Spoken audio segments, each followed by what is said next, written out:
Oh, look, it's been great, and it's a very sad moment for me, I must admit, because I'm going to miss all the camaraderie. But yeah, 52 years, and I think that's long enough, and I think it's time to retire. What would be your favourite moment from being involved with rugby league in Canberra? Gee, that's a big question. That's a big question, John. So many big moments. I suppose, you could. They're all equal, like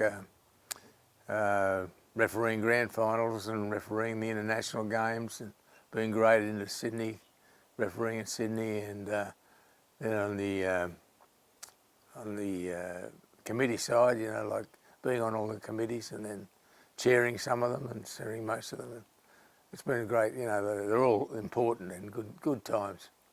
Let's go back to the start of it all, and you came down to Canberra through work for the Fire Brigade, but you're a pretty handy player playing up in the lower grades in Sydney for North Sydney. Sydney Bears. Yes, I did.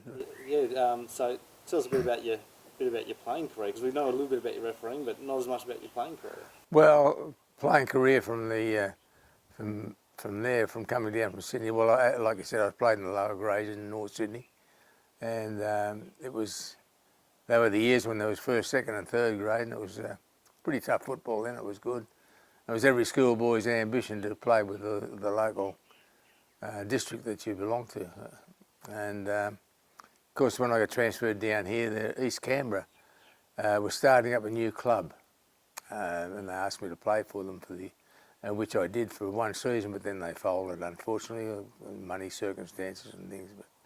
But then I went on to refereeing. So what keeps you in the game? You've come down to Canberra, you played one season. I'm guessing at that point you wouldn't have expected to be involved for the next 51 years? Certainly not. Certainly not. No, my kids were playing football, of course, and following them and seeing what goes on with it. It was good to get involved, and just to keep involved. And as I said, I love the camaraderie of people that I've met. Good people in the rugby league. So you started refereeing, and you've actually implemented a lot of the structure in place now that the referees usually started all the coaching and training of referees in Canberra as well. Like, how did that come about? Well, it was when I first started refereeing here. It was well organised, but they didn't just went and got appointed on the days and went and refereed the games. There was no structural training or coaching or anything like that. But I was fortunate enough to start their training back in those years, and I wrote a coaching manual, which we abided by, and of course it's all kicked on from then, and it's certainly different now. Do you remember the first game that you refereed? Yes, I do. Who was playing, and tell us a bit about the game. Very funny. It was an under-8s game at Dixon Oval, and it was the very first game I've refereed when I got my ticket. And I went out in the centre of the field to start the game. Both sides on there and all in position. I blew the whistle to start the game, and the kids started, and I'm standing there watching the game, and everyone's yelling out, "Look, we're about the forward pass, the knock on," and everything. And here I was watching the game. I thought, "Oh God, I've got to start refereeing." So that was my first experience, my first game in Canberra. 275 country rugby league games, 11 grand finals as well. First grade grand finals. Yeah, first grade grand finals. Like that must be something that feels very special when you're looking back upon that. Oh, it certainly does, and I'm very proud of it, and the achievement, and they were great days in the grand final. To get grand finals is one thing, and to do them is another. It's been pretty unique though. You've also done a bit of video refereeing as well, and you did that famous tri-series between Queensland, New South Wales and New Zealand. Yeah. That must have been some experience. Yeah, exactly, yes. When I'd retired from refereeing, of course, but when the Super League took over, they were the first one to introduce video referees, and they asked, or I was invited to join them along with a couple of other referees from Sydney. And we started there, and they had a tri-series, like you said, Queensland, New South Wales and New Zealand, and it was quite a fierce competition then, and I was lucky enough to be the video referee on several of those games.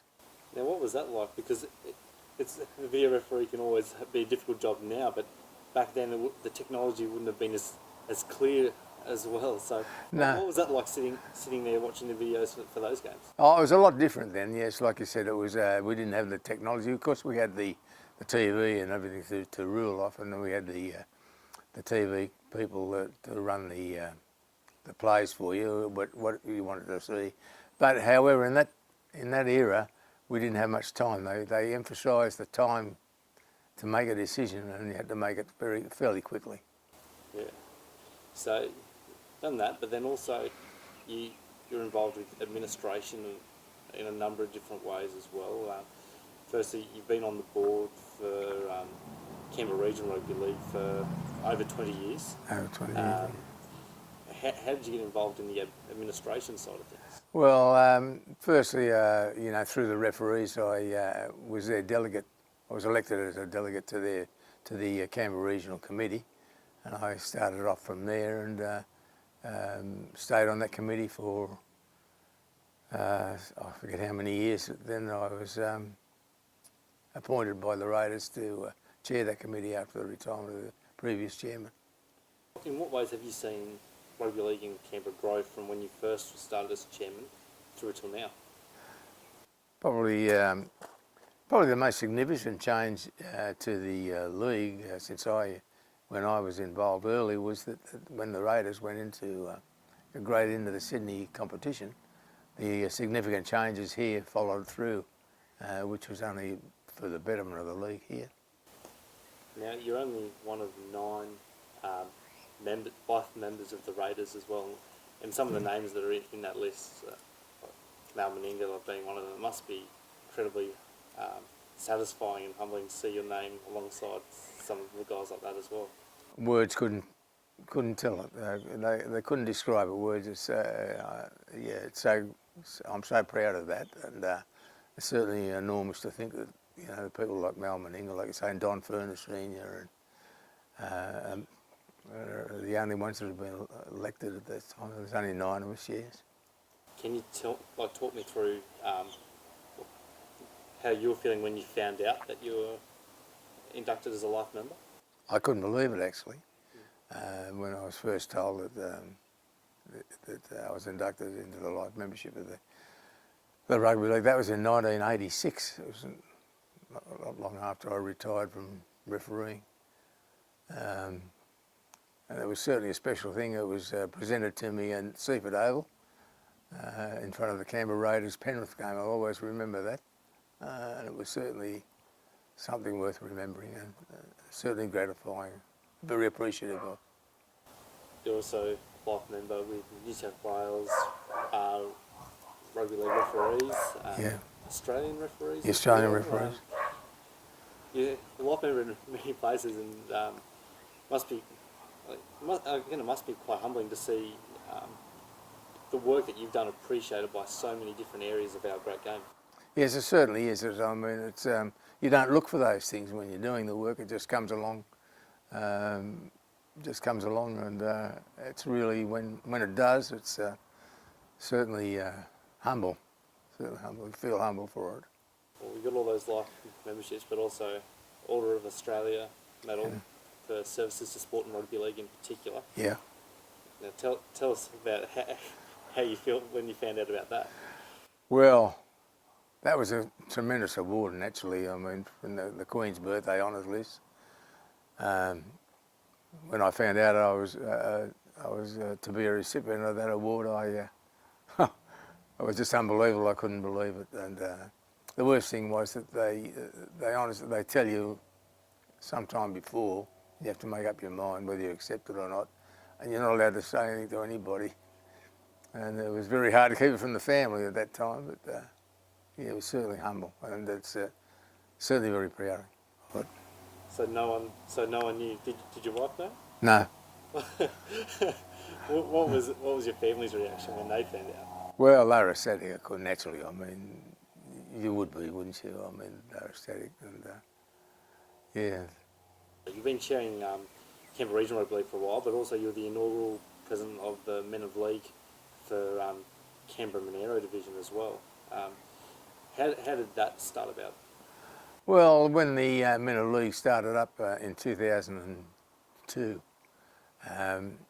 it was, you know, fairly well known through all the rugby league areas, and I was fairly interested in it, and it's because it's something to put back into the league, because it's a charity organisation, and it's designed to help those who are fallen on hard times. And of course, they were making committees all over New South Wales, and I was fortunate enough to be elected the president of the Canberra Monero division down here, which I still am. Must be really pleased to be able to help a lot of your, colleagues, past and present, through that role as well. It is. It's certainly gratifying when you see the work and you see the look on their faces when you do help people. And it's a great organisation. Same as all charities, you know. It's very hard work, but it's gratifying. So Noel, you've worked with a lot of people over the years from a wide range of areas and that as well. Is there anyone in particular that have been really helpful to you that you'd like to thank? Oh, look, there are so many people that I'd like to thank, and a lot of people have helped me along the line.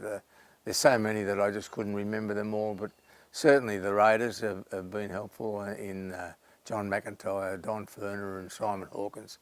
I appreciate the help and the faith they've had in me in appointing me as a chairman. It's been very gratifying to be chairman of the group, and I also thank Mark Pagano. He's been very good since he came into the job there, and he's certainly expanding a lot in the Canberra region.